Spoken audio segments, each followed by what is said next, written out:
welcome to Enduring Journey to Bliss. My name is Deanne, and I am going to prepare some miso soup. So my first ingredient is porcini mushrooms. These are dried mushrooms. I'm going to take about a cup of these dried mushrooms. I'm going to put them in a bowl.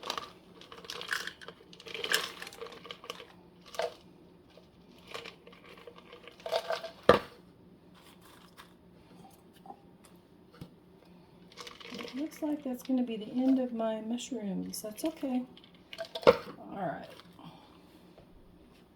So I'm taking about a cup of these mushrooms, dried porcini mushrooms. I'm going to put them in this bowl. Then I'm going to get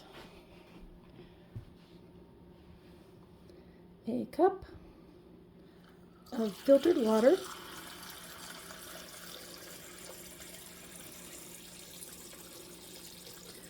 And I will add that to my cup of mushrooms. What this does is it will rehydrate the dried mushrooms before I add them to my miso soup. You want to reconstitute them. They will sit in here. If I need to, I'll add a little bit more water. They'll sit in here for about an hour, 30 minutes to an hour. Should be long enough.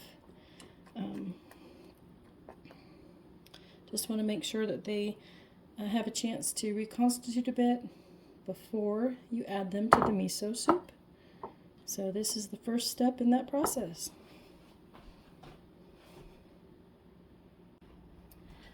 So once the porcini mushrooms have reconstituted, and these look lovely, I will take them and I will cut them up so they're smaller pieces.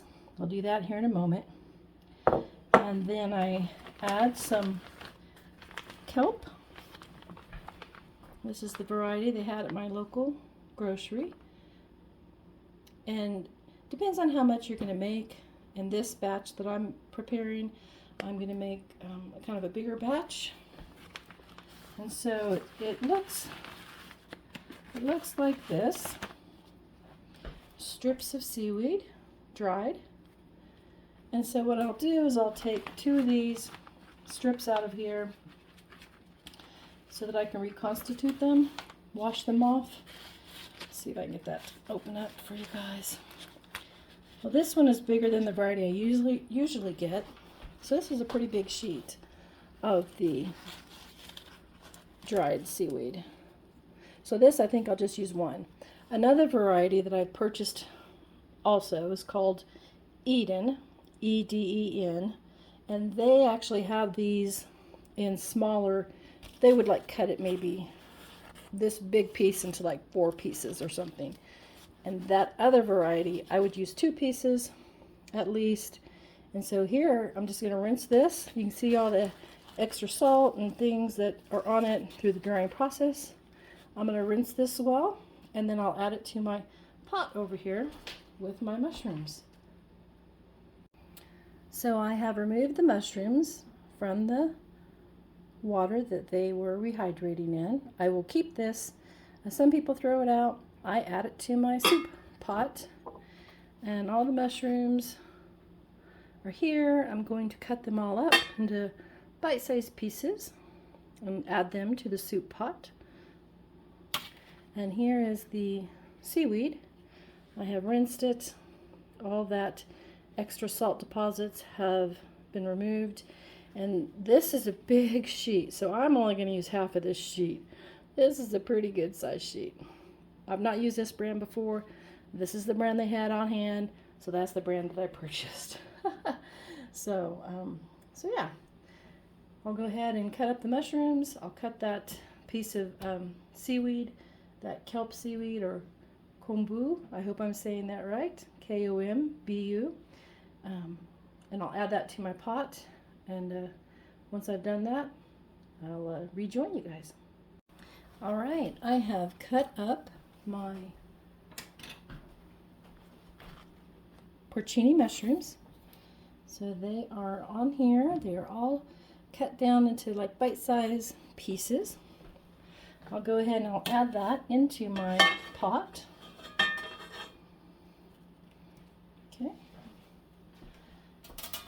And I will add this portion of the seaweed that I cut down.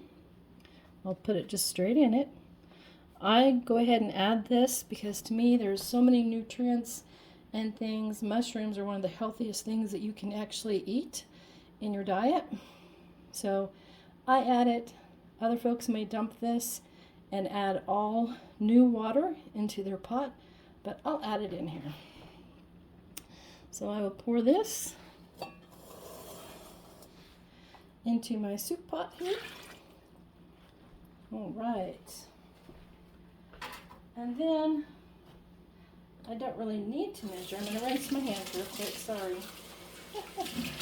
I don't really have to measure per se, but I will measure. Let me move my little house plant a little bit. Kind of in the way. Okay, so I'll go ahead and I'll measure. I'm going to put about 8 cups of water in here. So, got one. Now, recipes are like this. You kind of adjust to what you're doing. So I have this lovely, nice, dark, basically a broth that I will now put on the stove. And once this has simmered long enough, I will add the additional ingredients. So I will bring this up to a boil, and then once it's come to a boil, I will reduce it down to a simmer, and I will let this simmer for maybe 20 minutes, maybe 30. Again, it kind of depends on how you cook, the heat of your stovetop, different things like that. So once this is done, we'll add the extra ingredients. So this broth for my miso soup is at a good boiling rate. I will go ahead and I will turn this down and I will let it simmer for anywhere from 20 to 30 minutes. And then I'll add the additional ingredients, which will include green onions, firm tofu, and what else was I going to add today? I apologize. Oh, and the miso. And the miso. Anyway, I'll return once we're ready. So the remainder of my ingredients are some firm tofu, which I will drain and crumble into the soup. Green onions, scallions, green onions.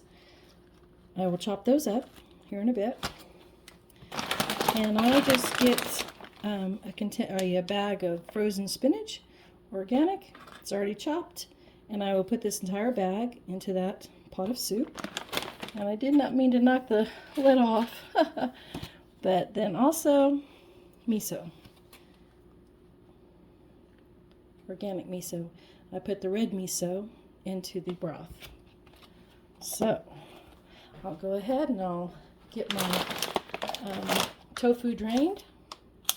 I will dice up my scallions and then I'll be right back. So I have my ingredients here. I have 8 tablespoons of miso.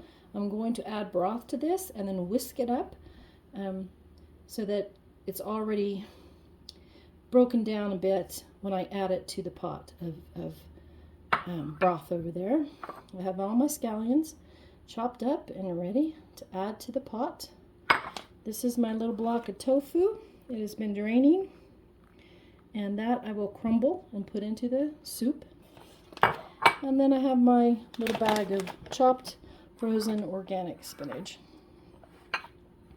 So I'll go ahead and get some of that broth out and add it to the miso here and whisk that up prior to putting it in the soup. So by whisking the miso, hopefully you can see it has a different consistency now. This is going to incorporate into the broth that I have on the stove much easier. So I will now go ahead and put all this in and let it cook. All right, I brought the pot over here because I have my little device to hold the camera in place set up here. So I put a hot pad on my countertop and brought the pot over here. So I'm going to incorporate this entire bag of chopped spinach. It is organic chopped spinach, all that stuff in. So that's in there now. And there's a little bit that, because this was out a little bit on the counter, it started to defile just a tad. But I want all that goodness, so I will get that out of the bag. There we go. I'll rinse my hand real quick. Okay, and then the next ingredient I'm going to add is, I'm going to move this hot pot. I'll try to slide it a little bit. The next ingredient I'm going to add is my tofu that I have crumbled up. I'm going to add that entire thing into my pot. All the tofu is in. And then I'm going to add my scallions or green onions that I have pre-chopped up as well. All those will go in to the pot. There we go. And my last ingredient that I'm going to add is the miso itself. And that is where the name comes from, of course, for the miso soup. Get all this added in. And I'm going to get a different whisk that's got a better handle on it for the bowl, because I want all the goodness I can get out of this bowl here. I want all this miso in my, this is a fermented soybean product, miso. It's used a lot in Asian cuisines. This particular miso is a recipe. The base of it, it's not the exact recipe, is a Japanese recipe.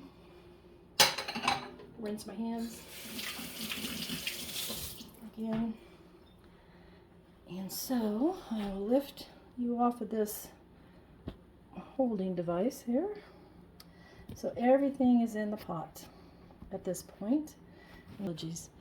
There we go. So now I'm just going to take this whisk and get everything incorporated all together. My broth, all those ingredients, full of nutrition. And the one thing that I neglected to do, set this on my, over here, is I've neglected to remove the seaweed. I had to step away because I didn't want to cough onto the soup. So I'll remove that. I should have done that before I added my delicious ingredients, because some are clinging to it. But I will remove that. I already have all the nutrition and the flavor that I want from that seaweed in my broth. I'll lay that right over here. And now this is ready to go back on the stove. And this needs to come to a simmer again, and get all those different ingredients. I've got the porcini mushrooms, I've got the spinach, the green onions or scallions, I've got the tofu, and the miso, of course, the most important, and then the seaweed that provided lots of nutrition in the broth. So let me put this back on the stove. So at this point, really all I'm doing is heating everything through, and because I use the frozen spinach, that has to get heated through. If I didn't add the frozen spinach, then this would only need to simmer probably, I would say, like 5 to 10 minutes max. But since I did add the frozen component, I will probably let this simmer, once it comes to a simmer again, probably for about 10 to 15 minutes. Product, my miso soup. And I like to make this on the weekends. Today is November 16th. And what I do when I make it on the weekends is I will make individual cups. So this is approximately a cup in my, and I will add it to little containers like this. And then I've got it all ready and prepped. I have a lid that goes on this, and I will set this into my refrigerator. And that way I have this lovely miso soup. It's delicious. It's very nutritious, very healthy, very good for me to have on a daily basis. In Japan, this is a daily part of their diet. They will eat this soup like for breakfast. You can have this and add maybe a half a cup of rice on the side or a cup of rice on the side. It's a delicious and nutritious addition to anyone's diet. It has lots of protein with the mushrooms, the tofu, and spinach actually has protein in it. So it's a really good addition if you have the time, if you have the capability to make it. And like I said, I make it up on the weekend, and then I put it into these nice little containers that I have a lid that I need to take down out of the cupboard, but I have them already pre-measured, pre-cooked. I warm them up, and I either have them as a quick part of my breakfast. I have my green tea in the morning, and then I could have this before I head off to work, or I have this as part of my lunch, or I can wait until evening and have it as part of my evening meal as well. So anyway, that's how I prepare my miso soup. Hope you enjoyed the video. Please feel free to stop by again, and take care. Have a wonderful rest of your day. Thank you.